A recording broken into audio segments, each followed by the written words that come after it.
Akar tradisi Betawi, dari peradaban lama hingga wujud budaya modern Jakarta.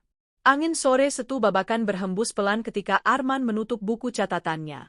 Di kejauhan, suara gambang kromong terdengar samar, bercampur dengan gelak tawa anak-anak yang sedang berlatih silat beksi. Sejak pagi, Arman dan rekannya, Nisa, sudah berada di tempat ini untuk memulai proyek dokumentasi sejarah tradisi Betawi, sebuah perjalanan panjang menelusuri identitas asli Jakarta. Bang Arman, Haji Marjuki udah nunggu di bel, ujar Nisa sambil menunjuk bangunan kayu beratap rumbia di sisi danau. Arman mengangguk dan berjalan perlahan. Di bangunan itu, duduklah sosok sepuh berpeci hitam, mengenakan sarung kotak-kotak dan baju koko putih, Haji Marjuki, yang dikenal sebagai penjaga tradisi Setu Babakan. Setelah saling menyapa, Arman membuka percakapan, "Haji, saya ingin memulai dari awal sekali. Aba bilang bahwa sejarah Betawi bukan sekadar cerita orang-orang Jakarta, tapi perjalanan panjang dari berbagai bangsa. Betul begitu?" Haji Marjuki tersenyum sambil menyeruput kopi hitamnya. "Betul, men. Betawi itu ibarat gulai, banyak bumbunya. Ada unsur Sunda, Jawa, Arab, India, Tionghoa, Melayu, Bugis, sampai Portugis. Semua bercampur jadi satu. Makanya budaya Betawi warnanya banyak." Arman mencatat cepat. Ia sudah mengerti bahwa Betawi bukan etnis yang muncul tiba-tiba, melainkan hasil percampuran ratusan tahun, terutama sejak masa Sunda Kalapa hingga Batavia kolonial. Namun mendengar langsung dari seorang sesepuh membuat cerita itu menjadi hidup. "Banyak yang lupa," lanjut Haji Marjuki, "bahwa sebelum jadi Jakarta, wilayah ini udah ramai. Kampung Tugu dihuni orang-orang Portugis, Kampung Bandan banyak orang Melayu, sementara daerah selatan dipenuhi masyarakat Sunda. VOC datang, bawa budak dan pekerja dari segala penjuru. Dari situlah lahir orang Betawi." Nisa yang merekam sejak tadi menggerakkan kameranya lebih dekat. "Jadi, budaya Betawi itu sebenarnya identitas baru yang tumbuh dari percampuran lama?" tanyanya. "Bukan baru," jawab Haji Marjuki pelan. "Tapi mengakar. Karena setelah campuran itu, muncullah bahasa baru, tradisi baru, dan cara hidup yang hanya ada di Jakarta." Arman menatap lingkungan sekitar. Rumah-rumah tradisional Betawi berdiri berdampingan dengan pepohonan rindang. Perahu kecil tampak terparkir di pinggir Setu. Semua itu seakan menjadi bukti hidup bahwa budaya Betawi bukan sekadar warisan, tapi identitas yang terus dipelihara. Haji Marjuki kemudian mengajak mereka masuk ke rumah adat.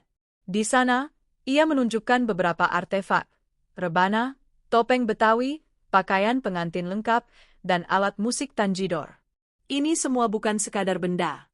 Ini saksi bagaimana Betawi mempertahankan jiwanya," ujarnya sambil mengelus salah satu topeng. Arman merasa tersentuh.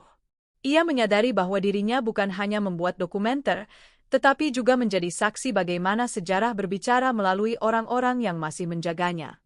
"Haji," katanya, "kalau saya ingin tahu tradisi Betawi paling tua, apa yang harus saya pelajari dulu?" Haji Marjuki tersenyum tipis.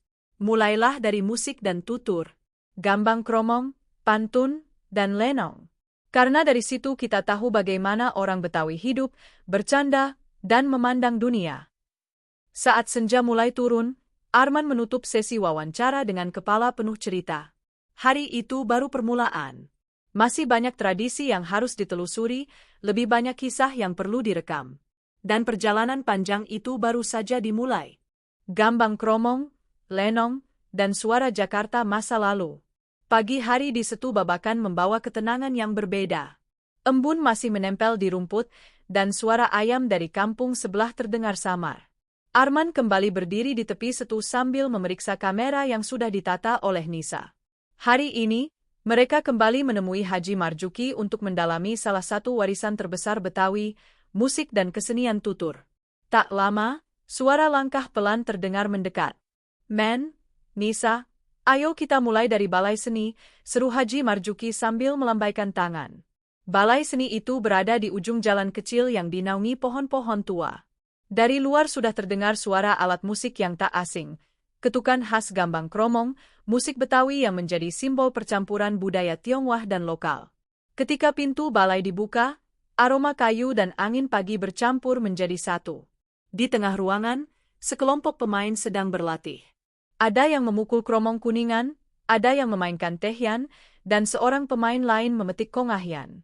Irama yang dihasilkan terdengar hangat, penuh warna, dan terikat pada sejarah panjang Jakarta. Inilah musik yang dibilang Haji itu campuran, kata Arman sambil mendekat. Ada unsur Tionghoa yang kuat, tapi rasa Betawinya tetap. Haji Marjuki tersenyum bangga. Dari dulu, orang Betawi nggak pernah menolak percampuran. Kalau ada alat musik baru datang, ya dipakai. Kalau ada gaya musik baru, ya dicampur. Orang Betawi MAH terkenal adaptif. Nisa merekam dengan teliti. Kamera bergerak mengikuti gerakan jari para pemain yang lincah. Beberapa pemain senior menyapa ramah, sementara yang muda menunjukkan semangat ketika mengetahui proyek dokumenter mereka akan ditonton banyak orang. Bang Arman, ujar seorang pemain tehyan bernama Udin, musik ini dulu dipakai buat segala macam acara. Pernikahan, sunatan, syukuran kampung, sampai penyambutan tamu penting. Gambang kromong itu jiwa pesta orang Betawi. Arman mencatat cepat, lalu bertanya, apa musik ini masih sering dimainkan di kampung-kampung Jakarta? Masih, jawab Haji Marjuki. Tapi tidak sebanyak dulu. Sekarang banyak yang lebih suka organ tunggal. Tapi di sini, kami jagain musik ini biar nggak punah. Setelah sesi musik selesai, rombongan pindah ke panggung kecil di bagian belakang balai seni. Di sana, sekelompok aktor sedang bersiap untuk latihan lenong. Busana warna-warni, riasan wajah mencolok, serta gaya bicara khas Betawi langsung memberi suasana berbeda. Seorang aktor tua berwajah lucu menyapa mereka, "Wah, tamu dari mana nih? Mau nonton lenong?" Siap-siap ketawa sampai perut kram. Ya. Lenong dimulai. Arman menyimak dengan penuh perhatian. Lawakan spontan, pantun yang bersahutan, dan gaya bicara khas seperti "Ye keles" atau "Ampe begolu" membuat panggung terasa hidup. Setiap dialog seperti membuka pintu ke masa ketika Jakarta belum dipenuhi beton dan gedung-gedung tinggi. Lenong itu bukan sekadar hiburan, jelas Haji Marjuki pelan. Dulu, lenong dipakai buat kritik sosial. Orang Betawi nyindir pejabat, nyindir tuan tanah, tapi dibalut humor. Jadi aman. Arman menoleh pada Nisa. Kamu lihat? Dari musik sampai teater, semuanya punya nilai sejarah yang kuat. Nisa mengangguk sambil terus merekam.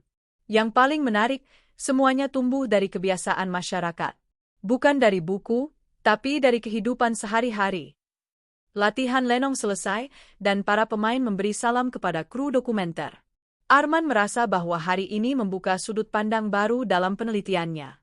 Sosok Betawi tidak hanya hidup dalam benda atau bangunan, tapi juga dalam suara, tawa, dan pantun yang diwariskan dari generasi ke generasi. Saat matahari mulai meninggi, mereka duduk di bawah pohon sawo kecil.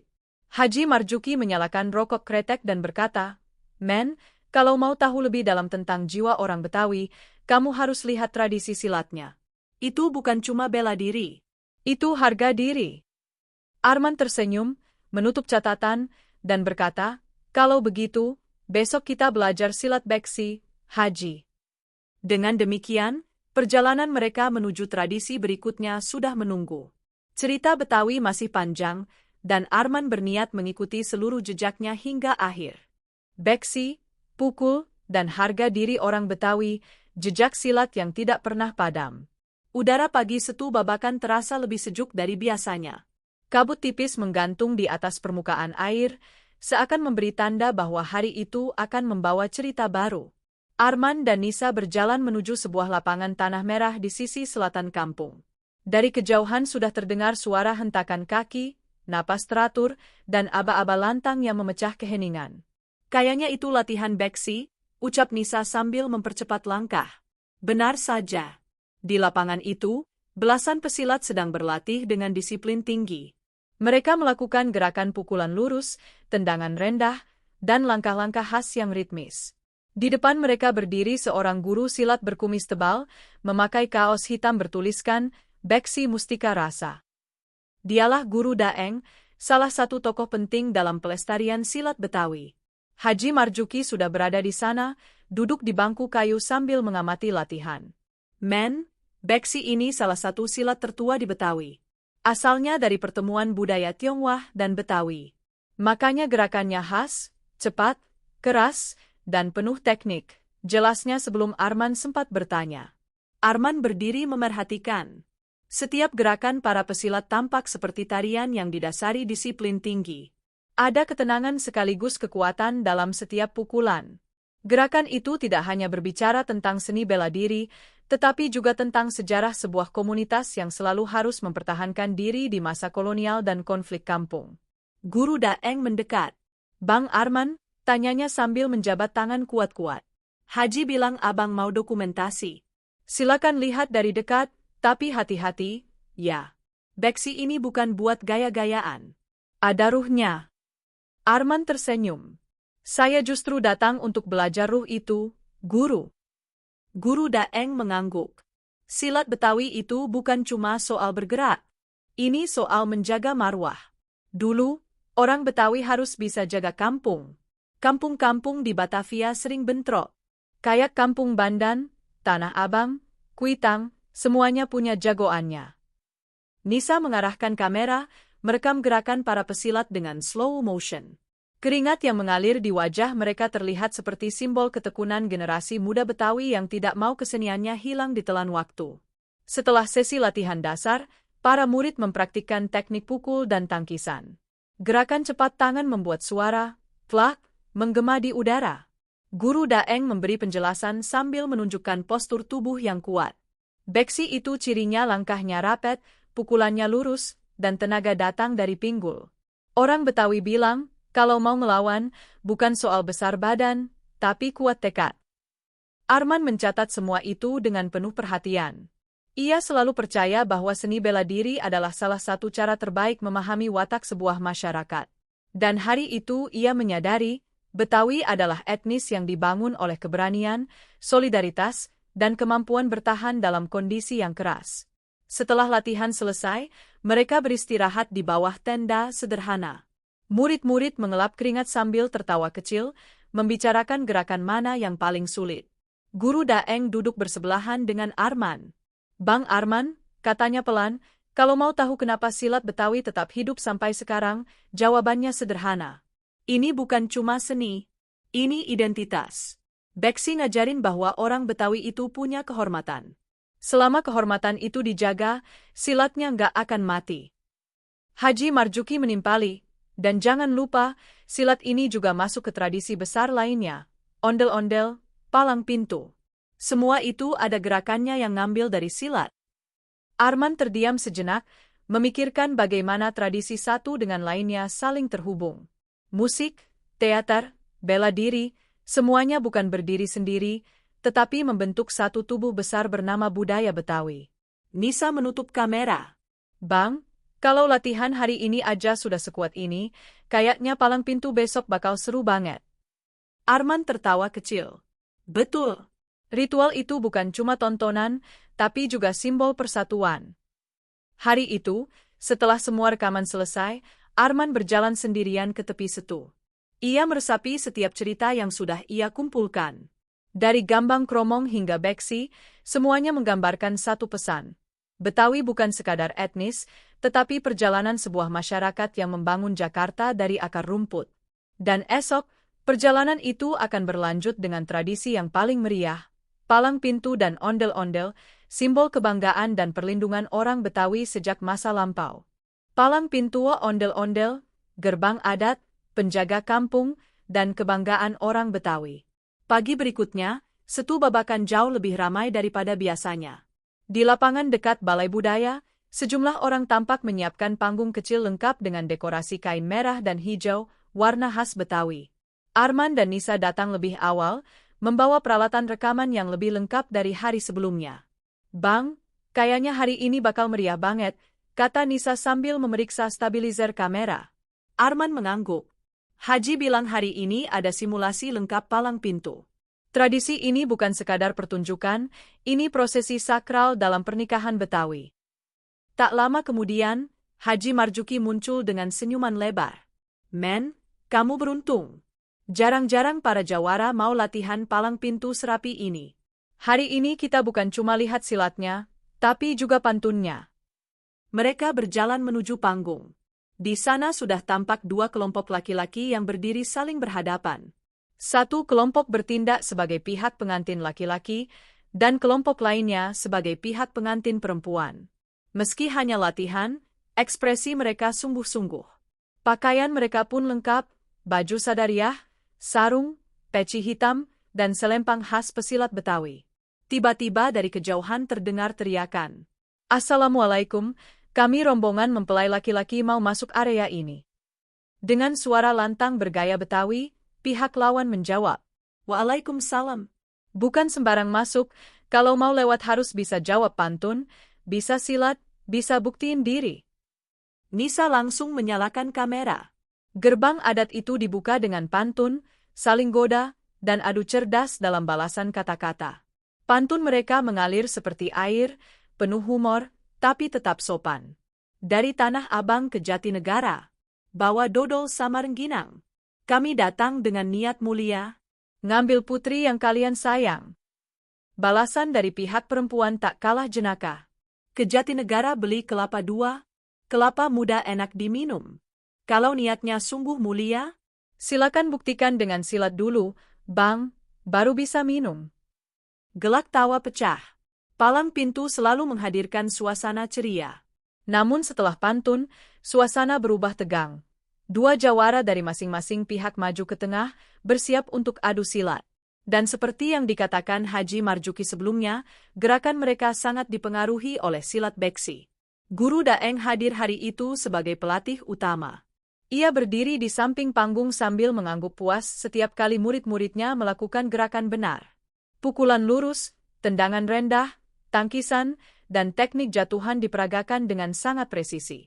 Arman kagum melihat bagaimana silat yang ia pelajari kemarin menjadi inti dari upacara adat hari ini. "Men," kata Haji Marjuki sambil mengibas-ngibaskan kipas rotannya, "palang pintu itu bukan cuma hiburan. Ini simbol bahwa keluarga laki-laki harus layak mengambil putri dari keluarga perempuan. Harus kuat, sopan, dan siap tanggung jawab." Arman mencatat setiap kata. Ia mulai memahami bahwa tradisi Betawi selalu mengandung nilai moral yang dalam. Pantun mengajarkan kecerdasan dan etika. Silat mengajarkan disiplin dan keberanian. Dan semuanya diwujudkan dalam ritual palang pintu yang kini nyaris menjadi ikon pernikahan Betawi. Tapi hari itu tidak hanya menampilkan palang pintu. Ketika matahari mulai meninggi, suara musik tanjidor terdengar dari arah jalan kampung. Seorang anak kecil berteriak, "Ondel-ondel datang! Ondel-ondel datang!" Arman dan Nisa segera berlari kecil menuju arah musik. Dan benar, dua pasang ondel-ondel setinggi 2 meter berjalan perlahan, digiring oleh kelompok pemusik. Wajah mereka besar dan mencolok, merah untuk laki-laki, putih untuk perempuan. Mereka bergerak dengan langkah besar, bergoyang seperti raksasa penjaga kampung. Nisa terkagum-kagum. "Bang, ini lebih megah dari yang pernah aku lihat di kota. Ini benar-benar kerasa banget tradisinya." Haji Marjuki menjelaskan, ondel-ondel itu awalnya bukan buat hiburan. Ini dulu simbol penjaga kampung, penolak bala. Di masa kolonial, banyak kampung Betawi menghadapi ancaman, penyakit, gangguan makhluk halus menurut kepercayaan dulu, sampai kekacauan sosial. Ondel-ondel jadi ikon perlindungan. Arman memperhatikan dengan seksama. Suara rebana dan tanjidor mengiringi gerakan ondel-ondel, menciptakan suasana khas yang sulit ditemukan di tempat lain. Orang-orang kampung keluar dari rumah, menyaksikan dengan senyum bangga.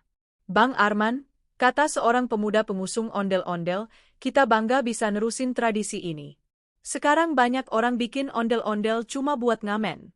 Tapi di sini, kami jaga maknanya." Arman mengangguk hormat. "Kalian bukan cuma jaga tradisi, tapi jaga identitas Jakarta." Ketika matahari sudah mulai condong ke barat, pertunjukan selesai. Arman duduk di tepi setu sambil memandangi riak air. Ia merasa bahwa hari ini adalah salah satu titik penting dalam penelitiannya. Hari ketika ia melihat secara langsung bagaimana tradisi Betawi hidup melalui tawa, gerakan, dan simbol-simbol adat yang masih dilestarikan. Esok, perjalanan mereka akan memasuki bab terakhir. Kuliner Betawi dan filosofi hidup masyarakatnya, penutup dari kisah panjang yang membentuk wajah Jakarta hari ini. Dari soto Betawi ke filosofi hidup orang Jakarta, menutup jejak budaya yang tak pernah padam. Pagi terakhir perjalanan riset Arman di Setu Babakan dimulai dengan aroma yang tak asing, wangi santan, serai, dan daging sapi yang direbus perlahan. Nisa, yang biasanya paling santai di pagi hari, justru terlihat paling bersemangat hari ini. Bang Arman, cepetan. Haji udah siapin kuliner Betawi dari pagi. Katanya mau jelasin juga maknanya, seru Nisa sambil memanggil dari arah dapur umum kampung budaya. Arman tersenyum kecil. Ah, akhirnya, hari ini perut ikut riset juga. Saat mereka memasuki dapur tradisional Betawi, Haji Marjuki sudah sibuk mengaduk kuah soto Betawi yang berwarna kuning pekat. Bau gurihnya memenuhi ruangan. Di meja panjang, berbagai hidangan lainnya sudah tersusun rapi. Ketoprak, kerak telur, bir pletok, dodol Betawi, dan sayur besan, menu khas dalam upacara adat. Men, kamu tahu nggak? Ujar Haji sambil tersenyum bangga, sejarah Betawi itu nggak lengkap kalau belum ngerti makanannya. Makanan Betawi itu perpaduan budaya, sama kayak orang Betawi sendiri. Arman menyiapkan mikrofon kecil untuk merekam setiap penjelasan. Kuliner memang menjadi bagian yang tak bisa dipisahkan dari identitas suatu masyarakat, dan ia ingin setiap detail tercatat dengan rapi. Soto Betawi, campuran budaya yang melekat pada rasa. Haji Marjuki mengambil semangkuk soto lalu meletakkannya di depan Arman. Ini, soto Betawi, kuah santan ada, kuah susu juga bisa. Rempahnya dari Arab dan India. Cara masaknya dari Melayu, tapi rasanya ya, Betawi sekali. Arman mencicipinya, dan rasa gurihnya langsung memenuhi mulut. Setiap suapan seolah membawa cerita ratusan tahun lalu, tentang para pedagang, pendatang, dan percampuran budaya yang akhirnya melahirkan rasa unik. Ini bukan cuma makanan, kata Arman pada kamera, tapi bukti sejarah yang bisa dimakan. Kerak telur filosofi kesederhanaan. Nisa berpindah merekam seorang ibu parubaya, Mak Rumi, yang sedang membuat kerak telur. Tangannya lincah mengocok telur, menaburkan ebi, lalu membakarnya dari bawah. Kue ini tampak sederhana, ujar Mak Rumi, tapi dulu makanan para bangsawan Betawi. Kenapa? Karena beras ketannya dipilih yang paling bagus. Haji Marjuki menambahkan, kesederhanaan orang Betawi itu bukan berarti nggak punya apa-apa. Tapi mereka menghargai apa yang ada. Arman mencatat, sederhana tapi mewah dalam rasa, seperti filosofi hidup orang Betawi yang senang berbagi, hidup apa adanya, dan selalu menjaga kebersamaan. Sayur besan pentingnya kekeluargaan. Di meja panjang, sebuah mangkuk besar berisi sayur besan tersaji. Bentuknya unik, kuah kekuningan dengan bahan-bahan besar seperti terubuk, bihun, dan kentang. Sayur besan ini cuma ada waktu pernikahan, jelas Haji Marjuki. Melambangkan penghormatan antara dua keluarga besar. Jadi makanan pun punya tugas, menyatukan. Arman menatap mangkuk itu lama. Saya baru sadar bahwa dari musik sampai makanan, budaya Betawi selalu bicara soal kebersamaan. Nggak ada yang berdiri sendiri. Haji Marjuki tertawa kecil. Orang Betawi itu hidupnya rame-rame, men. Mau kawinan rame, mau syukuran rame, mau makan juga rame. Bir pletok dan identitas moral orang Betawi. Saat siang menjelang, Haji Marjuki mengambil teko berisi minuman merah keunguan. Nah, ini bir pletok, bukan bir beneran. Orang Betawi itu dulu dibilang, ikut-ikutan Belanda. Tapi karena mereka nggak mau mabok, dibuatlah minuman yang warna dan suasananya mirip bir, tapi halal. Arman tersenyum. Lagi-lagi, percampuran budaya diolah dengan caranya sendiri. Nilai moral tetap dijaga, tapi kreativitas tetap berjalan.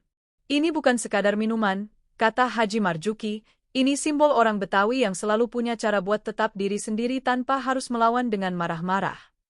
Filosofi hidup Betawi. Setelah makan siang, mereka duduk di tepi setu. Air tenang memantulkan bayangan langit biru.